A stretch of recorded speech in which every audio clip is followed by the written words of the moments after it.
Yesterday's X-Men are still here after their adventure, the Black Vortex, and Secret Wars. So where are they in all new, all different Marvel?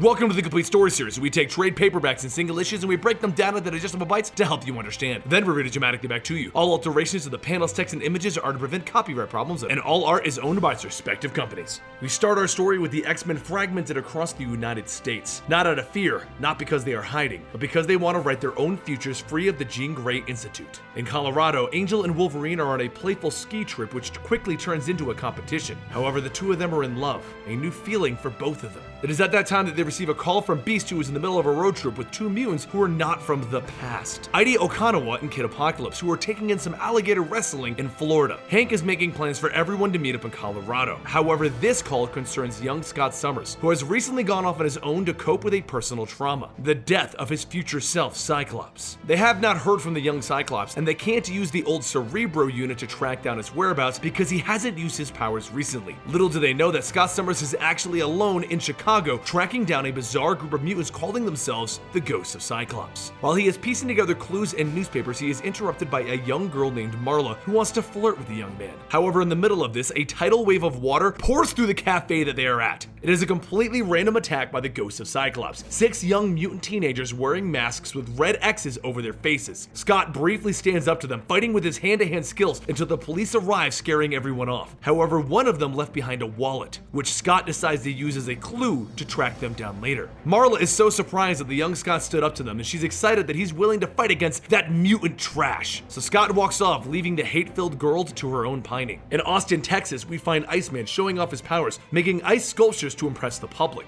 Austin seems like a safe haven for mutants, and Bobby is willing to be a performer. Hank and his traveling buddies all arrive in the Nerd Wagon, which is actually a very luxurious trailer, and they meet up to continue their trip to Colorado. Meanwhile, the young Scott has arrived at Alger University, which is where Austin Dupree's goes to school, the mutant that lost his wallet and is in the Ghost of Cyclops. Scott begins to investigate where he can find Austin, but little does he know that he's already been spotted by the Ghost of Cyclops, and they attack him in the school library. The fight is brutal and one-sided because Scott is fighting their mutant powers with only his hands, and he's quickly overwhelmed. He has no choice but to unleash a full blast of his optic rays. Of course, the use of this power alerts Hank with his Cerebro, and they are able to rally the X-Men to this location using their new friend Pickles, a friendly little bamf with teleporting capabilities. The X-Men are united once again to fight against the Ghosts of Cyclops. When they arrive, the battle begins. The mutant Thirst unleashes a tidal wave from his mouth, and Bobby is able to control it with his ice powers. The attack was a distraction, though, for the cowardly, untrained Ghost of Cyclops to escape. However, Scott jumps on top of Thirst and begins beating him with a makeshift club. Hank tries to stop him, but he's so filled with rage that Cyclops continues to beat the kid until they realize the police have arrived. Cyclops and Thirst are arrested on the spot and they are taken to jail, though they are only intended to be held for one night. Beast decides that their next course of action is to get pizza, because Pickles needs to refresh his teleporting powers, and it's going to be a good idea to restore his powers because they want to leave Chicago as soon as possible, because of the media frenzy that will surely happen the next morning with Cyclops being found.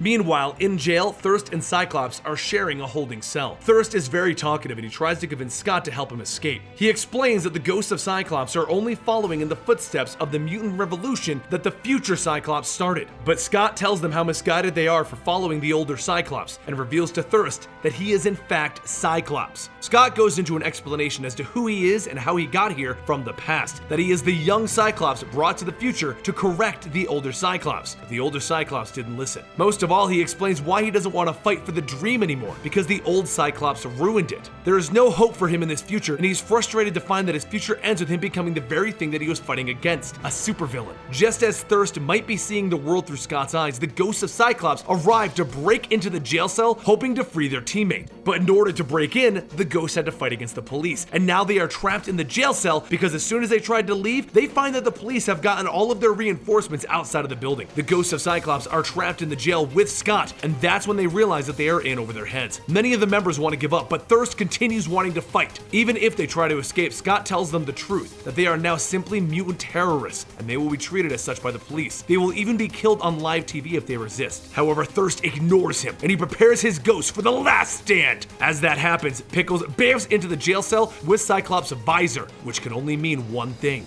As the police are preparing to assault the jail cell, the X-Men arrive and they secure the building by encasing it in ice in order order to keep anyone from getting inside. The battle ensues inside with the ghosts of Cyclops battling the young X-Men. And it's not really a contest because the ghosts are untrained and the young X-Men, well, they're the X-Men. The ghosts begin to surrender, but Beast throws one of the members through the ice barrier, allowing the police to get inside. They demand the surrender of all of the mutants, and the X-Men quickly comply. However, the ghosts of Cyclops, led by Thirst, refuse. In fact, he suggests that they take care of the police by unleashing a tidal wave. With those words, the police are ready to treat it as a threat, and they prepare to open fire on the terrorist mutant. Just then, a young Scott Summers uses an optic blast to keep the officers at bay, and he comes out defiant with his optic visors on, making himself known to the world. He asks for the forgiveness of these stupid mutant kids. They've done nothing that can't be fixed, and they should be given a chance to reform, just like the other teenage criminals. He then says, "I'm done hiding out. Cyclops has been a dirty word for far too long. It is time to win it back." These words are shot around the world on the internet. Cyclops has returned, though he looks a little younger.